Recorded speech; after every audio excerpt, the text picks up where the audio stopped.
Queer.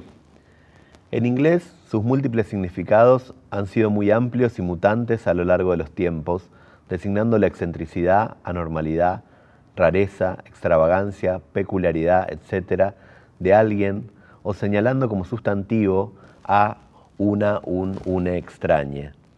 Desde el siglo XVI el uso de este término ha ido variando notablemente, desde una adjetivación a un verbo, desde un insulto sin género pero que denigra a otro por su subversión sexual, hasta una apropiación de empoderamiento del activismo sexodisidente, desde un argot callejero al anclaje en una teoría académica. Como bien explica Facu-Sachse, este término procede de la raíz indoeuropea to verb y deriva en latín en torquere, torcer, retorcer, serpentear, que a su vez derivó en alemán en quer, adjetivo, transversal y verbo atravesar, y en inglés en el adverbio adward, de lado a lado. Desde comienzos del siglo XX fue utilizado como una categoría de autoidentificación en el argot sexodisidente neoyorquino. Antes. Teatro queer como adjetivo. A. Adjetivar una posición en el campo artístico. Labelización del marketing en una estantería comercial, blockbuster teatral, categorización a la moda. La adjetivación queer no resulta satisfactoria como categoría de clasificación de las artes ni del teatro. Además, el término en sí no tuvo un uso extendido en el campo teatral local. Su presencia en festivales o en empresas editoriales se vinculó más a cuestiones de mercado o de clasificaciones externas a la propia práctica. Así, su empleo como adjetivo trasvasa acríticamente un concepto legitimado por la academia norteamericana, pero ya libre de tensiones y de ambigüedades. B.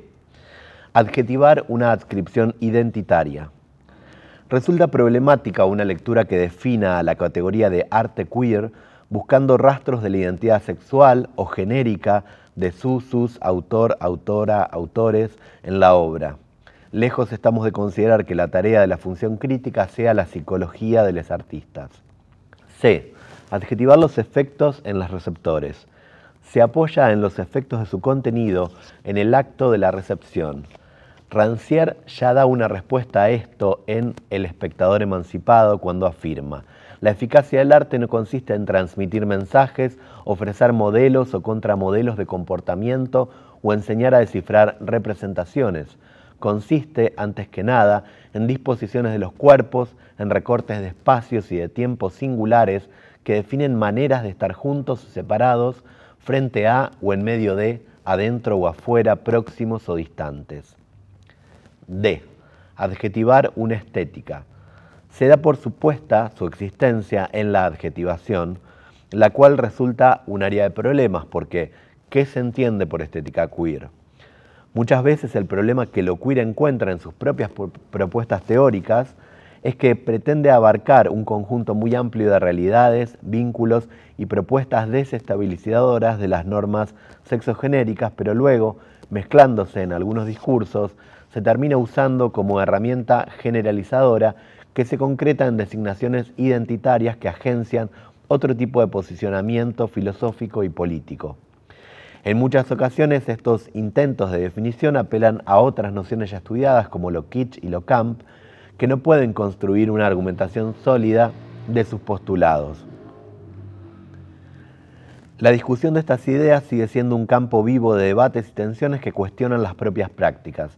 En 2020, la editorial Caja Negra publicó la traducción de Patricio Orellana de un libro del investigador cubano residente en Estados Unidos, José Esteban Muñoz. Se trata de un texto publicado originalmente en 2009, Utopía Queer, el entonces y allí de la futuridad antinormativa. Muñoz propone desafiar las limitaciones de la imaginación política y estética.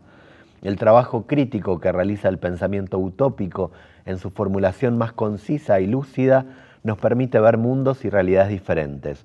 Y esta realidad conjurada nos ordena que el aquí y el ahora simplemente no bastan. Reflexiona sobre la idea de fracaso de un modo similar al que delimitará Jack Halberstam en The Queer Art of Failure en 2011. Muñoz entiende que el fracaso queer como escape, pero también como una cierta forma de virtuosismo, y aclara un escape de este mundo que es una insistencia en otro tiempo y otro lugar que aún no ha llegado, pero que al mismo tiempo podemos divisar en el horizonte. Ahora, unir las posibilidades de definición, traducción de ambos términos, teatro más queer, nos permite llegar a una acepción interesante que es la de sitio para mirar torcido o la postulación de una mirada torcida. Esta unión porta preguntas bien interesantes de seguir pensando, abriendo, escuchando. ¿Cuál es la mirada recta que se quiere torcer en el arte? ¿Es siempre la misma rectitud la que debemos torcer o cambia en cada contexto histórico? ¿Existe una separación tajante entre arte y artivismo? ¿Podemos adjetivar como queer al artivismo o al arte? Cuando hablamos de teatro queer, ¿nos estaríamos refiriendo a prácticas o a contenidos? ¿Somos funcionales a las lógicas de producción capitalistas del arte al catalogar de ese modo acciones artísticas pretéritas? ¿Existen artistas, artivistas que quieran ser catalogados de ese modo? Una de las entradas del diccionario publicado por Marlene Guayar, Furia Travesti, Diccionario de la T a la T, define el concepto de traba artista. Allí se afirma, la travesti lo discute todo y ese es el rol crítico principal de todo arte, de toda artista que ejerce el arte. Cuestionar, cuestionar y cuestionar desde una práctica. Deberíamos aprender mucho de esta definición de Guayar. Así también, desde la investigación en artes, creemos que se impone la tarea de tensionar y de preguntar con insistencia antes que dar por cerrados debates o dar respuestas sobre un terreno seguro. ¿Qué políticas sexuales puede cuestionar una performance? ¿Cuáles no? ¿A quiénes se dirigen esas acciones? ¿La mirada de quiénes se quiere torcer? ¿De los performers? ¿De quienes observan? ¿De quienes investiguen sobre esa acción? ¿Qué sitio ocupa la curaduría artística a la hora de releer las potencialidades y agenciamientos micropolíticos de las obras? Y si lo queer fuese una perspectiva desde la cual se produce lo artístico antes que una adjetivación, ¿dónde quedan la injuria, el insulto, la burla, la incomodidad que portaba ese vocablo en su historia? La utilización pasteurizada de ese término extranjero genera preguntas locales. ¿Somos funcionales a las lógicas de producción capitalistas del arte cuando nos sometemos a estas catalogaciones? ¿Son más tranquilizadoras para su consumo? No pretendemos reponer las discusiones sobre lo apropiado o no del uso del término queer como vocablo, sino más bien lo oportuno o lo productivo de su puesta en circulación. Tal como propone Nelly Richard desde Chile, más me interesan los ejercicios que, con motivo y o pretexto de lo queer, se están realizando en Chile y América Latina para revisar las dinámicas de fuerzas y deseos en torno a lo político sexual que entrecruzan la teoría y la crítica feministas y los activismos de la disidencia sexual. Los cuestionamientos y tensiones del término en las prácticas artísticas y activistas de los últimos años en Latinoamérica han disputado la jerarquía verticalista de esas incorporaciones norte-sur rígidas y colonizadoras. En esta línea se observan apropiaciones territorializadas del término queer con Q, con K. Juan Ariel Gómez y Laura Gutiérrez, en su artículo La opacidad intraducible, desobediencias sexuales y prácticas estético-políticas desde el sur, visitan una serie de acciones que rehúsan ser una apropiación fácil y acrítica de lo queer desde Argentina y Chile.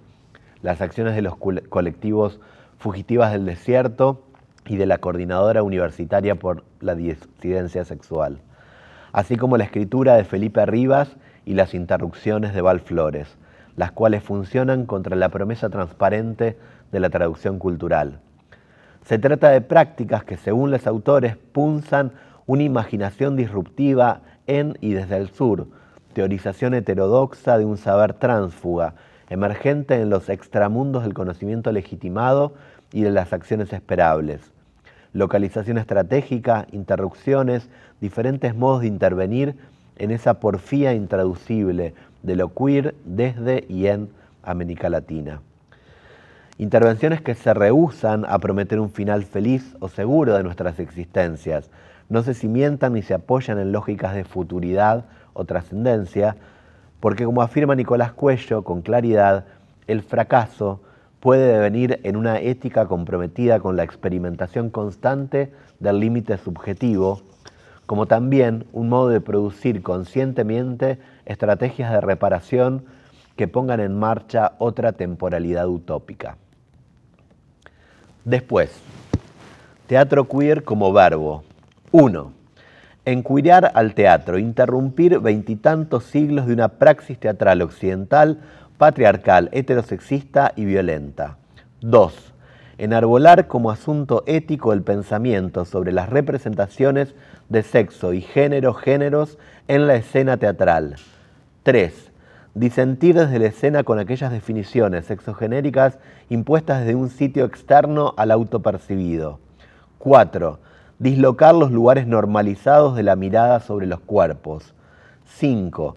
Batallar contra la heteronorma, la homonorma y toda normatividad dominante de la sexualidad regulada, de la expresión de género reglada y de la identidad de género no elegida. 6. Transformar las injurias pasadas sobre cuerpos y deseos disidentes en una reivindicación de lo monstruoso, como nos cantó en su poemario Susy Shock. 7. Actuar de aguafiestas en las festividades del teatro legitimado, en su reparto de premios, en su digitación de posicionamientos dentro del canon, en sus valoraciones críticas, en sus pacatas aseveraciones taxonómicas cuando refuerzan la hegemonía patriarcal para inyectar glitter, brillantina, lentejuelas, rouge y todo artefacto que viralice el placer de los cuerpos deseantes en vínculos consentidos entre adultos. 8. Cuestionar las condiciones laborales del quehacer teatral cuando menosprecien el trabajo de mujeres y disidencias y activar luchas para reparar esas injusticias. 9. Diferenciar lo que se labeliza como queer para venderse en el mercado de las artes sin ningún tipo de disenso hacia la normatividad sexogenérica. 10. Combatir la mercantilización del arte queer cuando presente una producción estética como bien de consumo asimilado por un sistema del cual es acrítico o del cual es cómplice. 11.